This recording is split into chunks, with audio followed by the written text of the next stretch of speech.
La liturgia de la palabra hoy nos quiere presentar tres aspectos fundamentales hoy, y desde allí nos quiere mostrar lo que es la impaciencia, la indignación y el ansia de poder. Y en la primera lectura de hoy, ¿que es de quién? ¿De qué libro es? El libro de la sabiduría. Nos está diciendo que Dios es todopoderoso, pero como Dios también es todo poder, también Dios es todo misericordia. Y desde allí Él puede tener todo el poder, pero también puede tener toda la misericordia.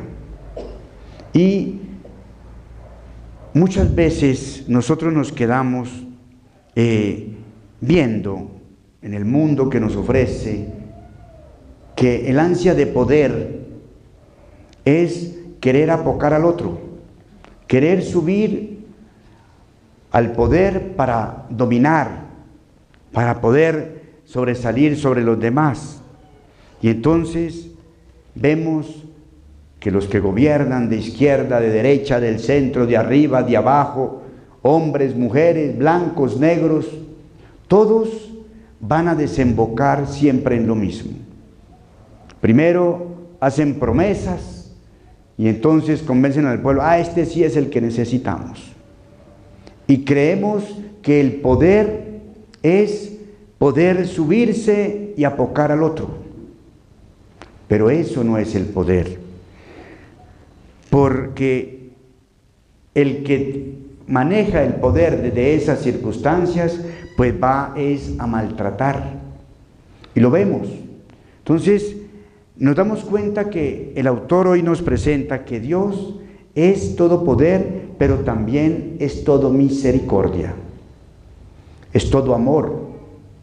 Y el que tiene el poder desde Dios es la persona que sirve, la persona que se da al servicio de los demás.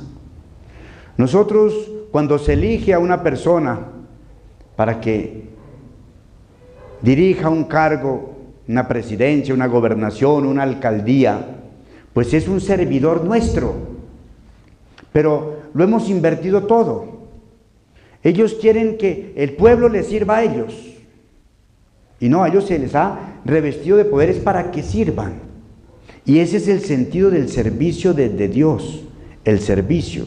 Y ahí es donde yo voy a alcanzar, y es donde yo voy a significar el poder. Pero el que no sirve, pues ese no tiene poder, es un tirano. Porque el que se sube a hacerlo de él, mire lo que está pasando en nuestro vecino país de Venezuela, con los hermanos venezolanos. Pues esa es una tiranía. Entonces, el que sirve, el que gobierna con justicia, el que se da al servicio de los demás, en suplir las necesidades, en tener buenos servicios, en tener buenas vías de comunicación, buenas fuentes de empleo, pues es una persona que está sirviendo a la comunidad. Y desde allí esa persona se está configurando en el poder. ¿Por qué? Porque es una persona que sirve. Y eso, o me equivoco cuando decimos que una persona que ha hecho progresar el país, que ha habido crecimiento económico, y que ha habido, pues uno dice, oiga, ese gobierno fue bueno. Entonces, desde que hay un servicio, el que sirve es el que tiene el poder. Y si el poder no es servicio, pues simplemente estamos destruyendo al otro. Simplemente estamos apocando al otro. Y en la segunda lectura que nos está presentando Pablo, ¿a quién? ¿A quién le está escribiendo Pablo? No les dé miedo, díganlo duro. A los romanos, ahí tienen las hojitas en la mano, al menos léanla, por favor. Entonces, a los romanos. Y él está mostrando cómo nos está diciendo que nosotros, los seres humanos, somos débiles, somos frágiles, todos, por más poder que tengan, por más posición que tengan, por más fuerza económica que tengan, todos somos débiles desde nuestro contexto. Siempre vamos a tener alguien por encima o alguien por debajo nuestro. Vamos a tener alguien que nos da la mano para que nosotros podamos subir, o tenemos que darle la mano a alguien para que también pueda subir. Entonces, nosotros somos débiles y siempre vamos a necesitar de alguien. Y entonces, como nosotros somos débiles, no sabemos ni qué es lo que queremos, ni sabemos pedir lo que queremos. Y entonces por eso nos está mostrando que el Espíritu Santo es el que viene en nuestra ayuda, para ayudarnos, para ser ese paráclito que nos da la fuerza, para ser esa persona que intercede por nosotros. Y es esa persona que transforma esa oración que nosotros no sabemos hacer al Padre para que el Padre la acoja. Entonces, cuando nosotros tenemos conciencia, mis hermanos, de que somos frágiles, de que somos débiles, y clamamos a Dios y pedimos la ayuda de Dios, ahí es donde nos comenzamos a configurar con Cristo, y es cuando comenzamos a dejarlo reinar en nosotros. Y como el Espíritu sabe lo que necesitamos, el Dios Espíritu sabe lo que nosotros necesitamos, pues Él transforma esa oración. Es lo mismo que una madre, es la que sabe qué es lo que necesita un hijo. Y una madre que ya ha tenido experiencia de varios partos, pues ya conoce a su bebé y sabe qué le pasa a su bebé cuando llora. Sabe que el llanto es porque tiene hambre, o sabe porque el llanto es porque está mojadito, porque está sucio, o sabe porque el llanto es porque de pronto tiene alguna dolencia. Ahorita que estuve en estos días descansando, estuve con mi familia, y una sobrina, estuve bautizando un bebecito de 5 meses a una sobrina, y la sobrina ya es abogada y trabaja en otro pueblo vecino. Y entonces su hermana también pues había ido de Bogotá a visitarla y a conocer su sobrino también. Y entonces pues ella se tuvo que ir a trabajar porque estaba organizando el traslado para otro nuevo apartamento. Entonces la hermana de ella, la menor, pues se ofreció a cuidarle su bebé. Y entonces pues se lo llevó para la casa donde estaba yo con mis hermanas y con mis otros, con el resto de familia. Cuando llegó con ella llegaba con el bebito dormido. Y entonces el niño lo recostó en una cama, y al ratico el niño se despertó. Y pues por lo general un niño se despierta es a pedir comida, o está mojadito, hay que asearlo. Y entonces ese niño no lo consolaba a nadie. Y entonces, pues le habían dado comida temprano, ya le habían dado su comida, y entonces eso no lo consolaba a nadie, ni sus tías, ni mis hermanas, nadie. Entonces, pues ¿qué hicieron? Llamaron a la mamá, y le dijeron, entonces la mamá lo que dijo, Lina, ¿y tú ya le diste de comer? Yo, pero sí que le dimos esta mañana. Sí, pero eso hace ya 2 horas y media, ya tiene hambre. Entonces, lógico, la mamá sabe qué necesita su hijo, y conoce a su hijo. Y desde luego le dieron de comer, lo cambiaron, y el niño tranquilo. Entonces, así mismo es Dios con nosotros, el Dios Espíritu. Él sabe qué necesita, y por eso transforma esa oración que nosotros le pedimos para que le llegue al Padre.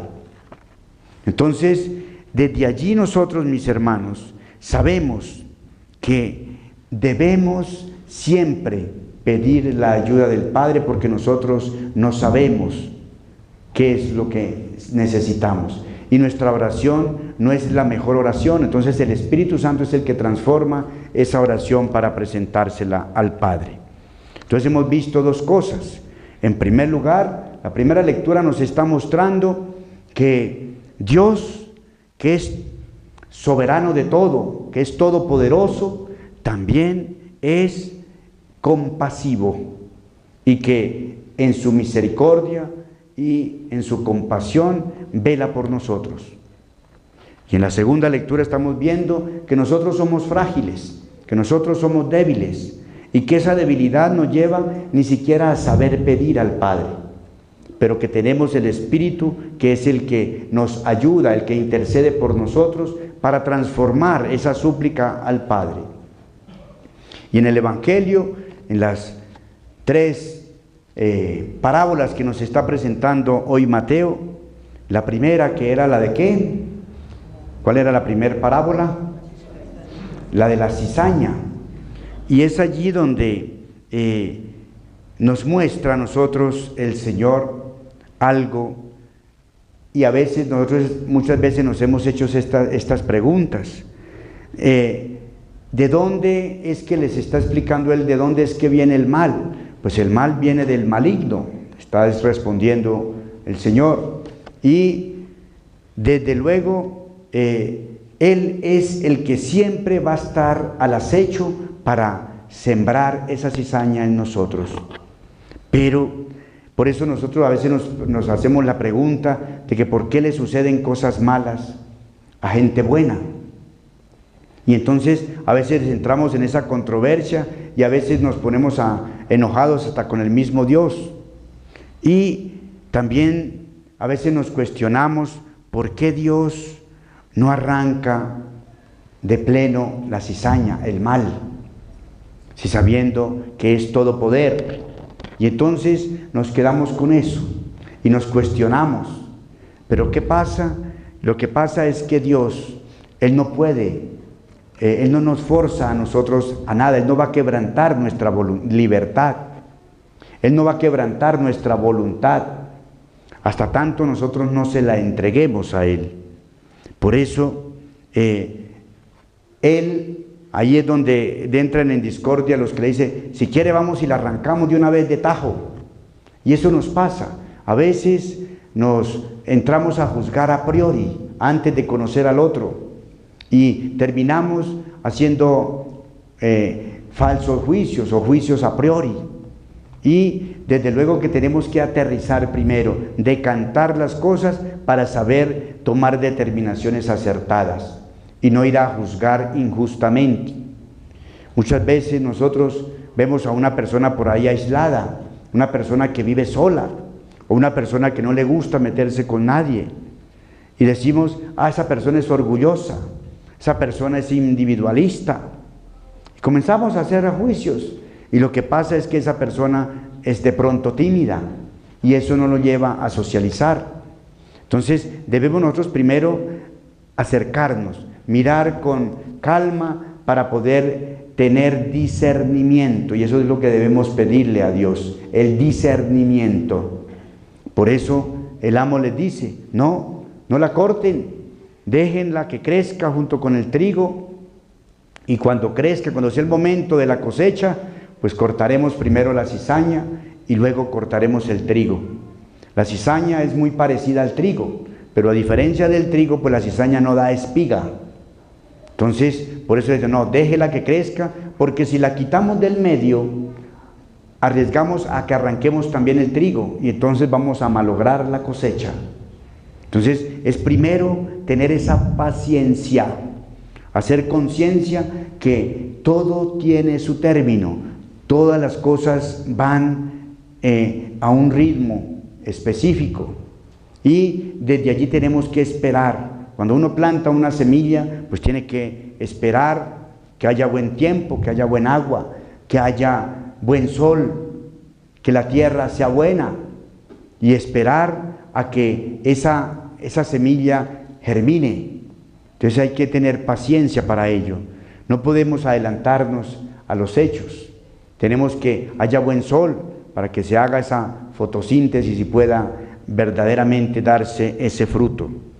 Y entonces es allí donde podemos discernir nosotros lo bueno de lo malo y poder tomar determinaciones, tomar decisiones acertadas. Y en la segunda, que era la de ¿cuál? El grano de mostaza, que dice que es de la más pequeña de las semillas y que cuando crece se vuelve un arbusto, y es allí donde vienen los árboles, las aves a anidar y a seguir también su proceso. Entonces es eso, y ahí es donde nos dice el Señor que para poder dejar actuar a Él en nosotros, como lo significa con una semilla diminuta. Quiere decir que solamente basta decirle a Dios un sí. Así es sencillo. Darle ese sí al Señor para que Él pueda obrar en mi vida, para que Él pueda comenzar a ejercitar todos los dones y talentos que ha puesto en mi vida, y que Él sea el que lo haga crecer. Porque recuerden, como nos dice la explicación de la parábola, el que la siembra es el Hijo del Hombre, pero el que le hace crecer es Dios. Nos va a decir después en otra parábola, más adelante. Él es el que hace que esa semilla brote. El hombre no puede hacer nada, solamente lo único que puede hacer es tener paciencia y esperar que esa semilla brote.